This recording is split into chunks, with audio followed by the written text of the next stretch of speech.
بسم اللہ الرحمن الرحیم۔ رد قادیانیت کے جو عقلی دلائل ہیں اس کے حوالے سے کچھ ایک دو باتیں میرے ذہن میں ہیں کہ سب سے پہلی بات تو یہ سوچنی چاہیے کہ نبوت اور رسالت کا جو منصب ہے وہ حالات کا تقاضا ہوتا ہے۔ جب ہم حضرت آدم علیہ السلام سے لے کر نبی اکرم صلی اللہ علیہ وسلم تک تمام انبیاء کی تاریخ کا جائزہ لیتے ہیں تو ایک خاص طرح کے حالات ہیں جو نبوت کا اور رسالت کا تقاضا کر رہے ہوتے ہیں، جس کے بعد کوئی نبی اور رسول آتا ہے۔ جبکہ نبی اکرم صلی اللہ علیہ وسلم کی جو رسالت ہے وہ ہر اعتبار سے مکمل ہے اور قیامت تک کے لیے ہے۔ لہٰذا نہ تو کوئی کسی کتاب میں تحریف ہوئی ہے کہ کسی نئے نبی کی ضرورت پیش آئے، نہ ہی کہ لوگ جو ہیں وہ نبی کو ماننا چھوڑ گئے ہوں تو ان کو بھولا ہوا سبق یاد دلانے کے لیے پھر سے کسی نئے نبی کی ضرورت ہو۔ اب جب نبی اکرم صلی اللہ علیہ وسلم کی نبوت اور رسالت بھی عالمگیر ہے اور پھر آپ کی تعلیمات بھی محفوظ صورت میں موجود ہیں اور قرآن حکیم بھی پوری آب و تاب کے ساتھ اپنی جو علمی اور جو الہامی وجاہت ہے وہ لیے ہوئے موجود ہے، تو ایسے حالات میں قطعاً عقلی طور پر کسی بھی نبی کی ضرورت کا تقاضا موجود نہیں ہے۔ لہٰذا کوئی شخص بھی دعویٰ کرے تو اس کا دعویٰ اپنے حالات کے اعتبار سے ہی غلط ثابت ہو جائے گا۔ دوسری بات یہ ہے کہ جو دعویٰ نبوت خاص طور پہ مرزا قادیانی کا جو دعویٰ نبوت ہے، اس دعوے کو اگر دیکھیں تو وہ دعویٰ ٹائم ٹو ٹائم چینج ہوتا رہا ہے، اور جس کا دعویٰ سچا ہوتا ہے وہ کبھی تبدیل نہیں ہوتا۔ اللہ تعالیٰ نے نبی اکرم صلی اللہ علیہ وسلم کے حوالے سے بھی ایک بات قرآن حکیم میں فرمائی کہ اگر نبی اکرم صلی اللہ علیہ وسلم یہ اپنی طرف سے بناتے ہوتے تو پھر آپ قرآن کے اندر بھی بہت سارے تضادات دیکھتے، لَوَجَدُوا فِيهِ اخْتِلَافًا كَثِيرًا، کہ اس کے اندر لوگوں کو بہت سارے اختلافات ملتے۔ کیوں؟ ظاہر ہے کہ ایک بندے کو یاد نہیں رہتا کہ میں نے کل کیا کہا تھا اور میں آج کیا کہہ رہا ہوں۔ جو آدمی بناوٹی اور جھوٹی بات کر رہا ہو اس کے دعوے کے اندر تضادات ہونا یقینی بات ہے اور فطری اور طبیعی بات ہے۔ نبی اکرم صلی اللہ علیہ وسلم پر نازل ہونے والی کتاب جو اگرچہ نزول کے اعتبار سے 23 برس میں نازل ہوئی تو اس میں کوئی تضاد اور کوئی اختلاف نظر نہیں آتا، اور یہ ایک دلیل کے طور پر قرآن حکیم نے یہ ارشاد فرمایا ہے۔ اب جب ہم مرزا قادیانی کی نبوت کو دیکھتے ہیں اور اس کے دعوی نبوت کو دیکھتے ہیں تو وہ اپنے نبوت کے دعوے پہ الگ اس کے اندر اختلافات اور تضادات موجود ہیں، لیکن دعوے کے اعتبار سے بھی تضاد موجود ہے کہ یعنی نبوت کا دعویٰ بھی ہمیشہ نہیں رہا، بلکہ کہیں الوہیت کا دعویٰ ہے، کہیں نبوت کا دعویٰ ہے، پھر نبوت کے اندر بھی کبھی ذلی نبوت کا، کبھی بروزی نبوت کا، اور کبھی مہدیت کا دعویٰ ہے نبوت سے بھی نیچے آ کے۔ لہٰذا اس دعوے کے جو تضادات ہیں یہ از خود اس بات کو ثابت کرتے ہیں کہ یہ دعویٰ غلط ہے، کیونکہ اس کے اندر اتنے اختلافات اور تضادات کسی سچے دعوے کے اندر، چاہے وہ مہدیت کا ہو اور چاہے وہ اب دیکھیں مسیحیت کی جو بات ہے، مسیح موعود کی جو بات ہے، تو یہ دراصل ایک جھوٹا آدمی جو مختلف مقامات پر مختلف حوالوں سے صرف اور صرف جھوٹ کا سہارا لینا چاہتا ہے، تو وہ اس طرح کے دعوے بھی کرتا ہے اور دعوے کے اندر پھر تضادات بھی لوگوں کے سامنے نمایاں ہوتے ہیں۔ لہٰذا آج اگر آپ روحانی خزائن کا آج بھی مطالعہ کریں تو آپ کو دسیوں قسم کے الوہیت کے دعوے آپ کو نظر آئیں گے، دسیوں قسم کے آپ کو نبوت کے دعوے نظر آئیں گے، اور پھر نبوت پہ بھی وہ نہیں ٹھہرا بلکہ اس کے بعد مہدیت اور مسیحیت کا جو دعویٰ ہے وہ اس لیے کہ وہ ساری احادیث اور وہ سارے دلائل جو مسیح کے بارے میں ہیں تاکہ وہ اپنے اوپر اس کا انطباق کر سکے، یہ صرف اور صرف اپنے دلائل ڈھونڈتے ہوئے اپنے دعوے کو تضادات کا شکار کر بیٹھنے کے مترادف ہے۔ لہٰذا یہ دعوے کی نوعیت کو اگر آپ دیکھیں گے تو یہ اٹ سیلف ایک جھوٹ کا پلندہ محسوس ہوتا ہے۔ اسی طرح نبوت کے لیے جس زبان و بیان کی ضرورت پڑتی ہے وہ زبان و بیان بہت ہی اعلیٰ زبان ہوتی ہے، اور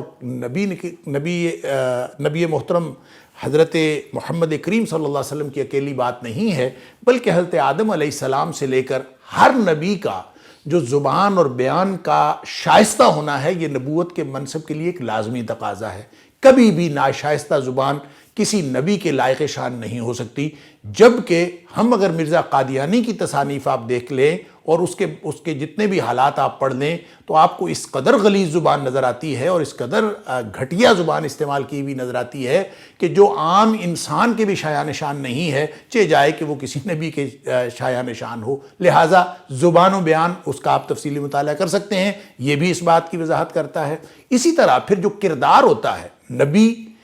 اعلیٰ ہوتا ہے، خیر البشر ہوتا ہے، اور نبی کا جو کردار ہے وہ بھی ایک انتہائی اعلیٰ کردار کی نشانی ہوتی ہے۔ نبی اکرم صلی اللہ علیہ وآلہ وسلم کا یہ جو قرآن کا دیا ہوا چیلنج ہے نبی اکرم صلی اللہ علیہ وسلم کے کردار کے بارے میں کہ لَقَدْ كَانَ لَكُمْ فِي رَسُولِ اللَّهِ أُسْوَةٌ حَسَنَةٌ، کہ بہترین اور کامل نمونہ اگر کوئی آئیڈیل انسان کا ہو سکتا ہے تو وہ نبی اکرم صلی اللہ علیہ وسلم کی ذات اقدس ہے۔ لہٰذا جب آپ مرزا کے حالات دیکھ لیں تو وہ بھی آپ کو ایک عام انسان کے حالات بھی نہیں لگتے، ایک عام اچھے انسان کے حالات نہیں لگتے، چہ جائے کہ وہ کسی نبی کے حالات ہوں۔ لہٰذا اس کا کردار ہی اس بات کے لائق شان نہیں ہے کہ اس کے ساتھ کسی اس طرح کے دعوے کی کوئی مطابقت قائم ہو سکے۔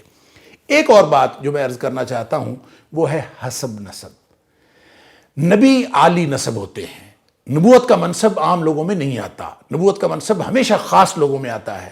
اور نبی اکرم صلی اللہ علیہ وآلہ وسلم کا آپ منصب دیکھیں تو پورے عرب کے اندر قریش قبیلہ اور پھر قریش میں سے بنو ہاشم بہت پرومیننٹ قبیلہ تھا، اس کی پہلے سے وہاں معاشرتی طور پر اور سماجی اعتبار سے بہت زیادہ عزت موجود تھی۔ لہٰذا جب آپ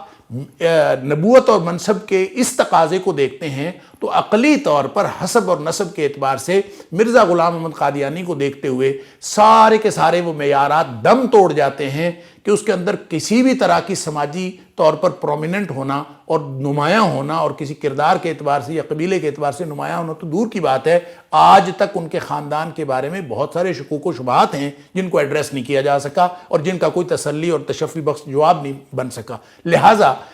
یہ جو حسب و نسب کے اعتبار سے جو کیفیت ہے وہ بھی اس دعوی نبوت کے رد کے لیے کافی ہے۔ اور ایک آخری بات جو میری ذاتی تجربے کی بات بھی ہے اور مرزا غلام احمد قادیانی کے ساتھ کیے ہوئے ایک مناظرے کی بھی بات ہے، جو میرے پردادا حضرت محی الدین عبد الرحمن رحمۃ اللہ علیہ کے ساتھ ہوا۔ میرے پردادا حضرت محی الدین عبد الرحمن جو لکھو کے ڈسٹرکٹ فیروز پور میں رہتے تھے، وہ مرزا غلام احمد قادیانی کے ہم اثر تھے۔ ان کے بہت سارا خط و کتابت، ان کی مناظرانہ خط و کتابت آپس میں چلی ہے، اس کا ذکر خود مرزے نے اپنی کتاب حقیقت الوحی کے اندر کیا ہے۔ حقیقت الوحی کا جو اب اس وقت موجود ایڈیشن ہے اس کو بھی اگر دیکھا جائے، میں نے خود پڑھا ہے اس میں کہ جا بجا میرے پردادا کا ذکر ملتا ہے ان کے مناظروں میں اور اس کے مباحث میں، اور کہیں وہ مولوی محی الدین لکھو کے والا لکھتا ہے، کبھی لکھتا ہے مولوی عبد الرحمن لکھو کے والا، کہیں لکھا ہوا ہے مولوی محی الدین عبد الرحمن لکھو کے والا۔ بہرحال تو میرے پردادا جو اللہ تعالیٰ نے ان کو ایسی عزت اور شان عطا فرمائی کہ ان کا جو انتقال ہے وہ مدینہ منورہ میں مسجد نبوی میں حالت سجدہ میں ہوا، اور ان کی تدفین جو ہے وہ جنت البقیع کے اندر، جس کو ہم عرف عام میں جنت البقیع کہتے ہیں، جو بقیع کا قبرستان ہے، جن کے بارے میں نبی اکرم صلی اللہ علیہ وسلم نے بہت ساری فضیلتیں بتائی ہیں، وہاں آپ کی تدفین ہوئی۔ تو میرے پردادا جو ہیں انہوں نے مختلف، ان کی خط و کتابت تو چلتی تھی، تو ایک واقعہ جو میں اب بتا رہا ہوں یہ حقیقت الوحی کے اس ایڈیشن میں موجود نہیں ہے۔ میرے چچا مولانا معین الدین لکھوی رحمۃ اللہ علیہ مجھے بتایا کرتے تھے کہ حقیقت الوحی کا جو پہلا ایڈیشن تھا اس میں یہ واقعہ موجود تھا، جس کو بعد کے ایڈیشنز میں نکال دیا گیا۔ جس طرح باقی چیزوں کا تذکرہ موجود ہے، یہ تذکرہ بھی موجود تھا جس کو بعد میں نکال دیا گیا۔ وہ واقعہ یہ تھا کہ میرے پردادا مولانا محی الدین عبد الرحمن نے ایک خط لکھا مرزا غلام احمد قادیانی کو، اور اس کو یہ لکھا کہ میں نے اللہ تعالیٰ سے دعا کی تھی کہ اے اللہ مجھے مرزے کے بارے میں رہنمائی فرما کہ یہ کیا ہے، یہ ایک فتنہ ہے یا کوئی اس کے اندر کوئی سچائی موجود ہے، اس کے بارے میں میری رہنمائی فرما۔ تو اللہ نے میری رہنمائی فرمائی کہ ان فرعون و حامان و جنودہما خاطئین کانوا خاطئین، کہ جو فرعون ہے اور جو حامان ہے وہ دونوں جو ہیں وہ بہت ہی خطا کار اور گناہ گاروں میں سے تھے، تو یعنی غلط راستے پر تھے۔ تو فرعون اور حامان کا ذکر جہاں قرآن میں آیا ہے تو اللہ تعالیٰ نے وہ آیت کا ٹکڑا میرے ذہن میں ڈالا، خواب میں مجھے یہ اللہ کی طرف سے بشارت ہوئی ہے تیرے بارے میں کہ تیرا حشر بھی ان لوگوں کے ساتھ ہے، فرعون اور حامان وغیرہ کے ساتھ۔ اب جب یہ خط پہنچا مرزا کے پاس تو مرزا کو ظاہر ہے کہ اس بات سے کچھ اور بھی کہنا تھا. اس نے جواباً یہ کہا کہ میں نے بھی اللہ سے دعا کی تھی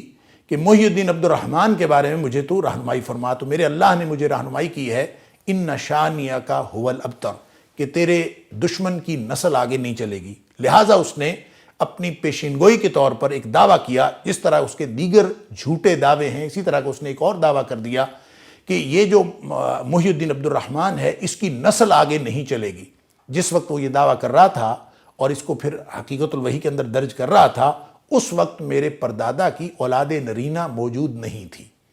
پھر مرزا کی زندگی میں ہی اللہ نے یہ دن دکھایا کہ میرے دادا مولانا محمد علی مدنی رحمہ اللہ ان کی پیدائش ہوئی.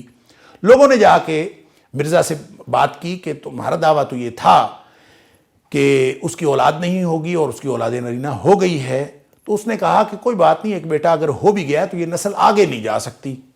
اب اس مرزا کے اس دعوے کو اللہ نے ایسے جھوٹا ثابت کیا کہ میرے پردادا کی اولاد نرینہ تو واحد میرے دادا تھے مولانا محمد علی مدنی رحمۃ اللہ علیہ، اور وہ بھی اللہ کے فضل سے 45 سال درس حدیث دینے کا شرف حاصل کرتے رہے مسجد نبوی کے اندر، اور وہیں ان کی تدفین ہوئی بقیع کے اندر. تو ان کو اللہ تعالیٰ نے جو اولاد دی،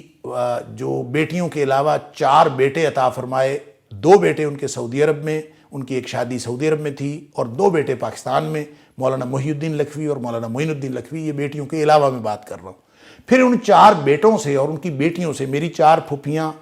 جو پاکستان میں تھیں، ان میں سے جو اللہ تعالیٰ نے اولاد عطا فرمائی ہے اور جتنی نسل آگے چلی ہے، وہ نسل اب گننے کے لیے ہمیں باقاعدہ کیلکولیٹر پہ کیلکولیٹ کرنا پڑتا ہے کہ اللہ تعالیٰ نے کتنی نسل آگے چلائی ہے. لہٰذا میں جو اپنے پردادا کا پڑپوتا ہوں اور میں اپنے مولانا محی الدین عبد الرحمن کی اولاد ہونے کے حوالے سے اس بات کی دلیل ہوں کہ مرزا اپنے دعوے میں جھوٹا ہے. لہٰذا میرے دادا بھی کہا کرتے تھے، مولانا محمد علی مدنی رحمۃ اللہ علیہ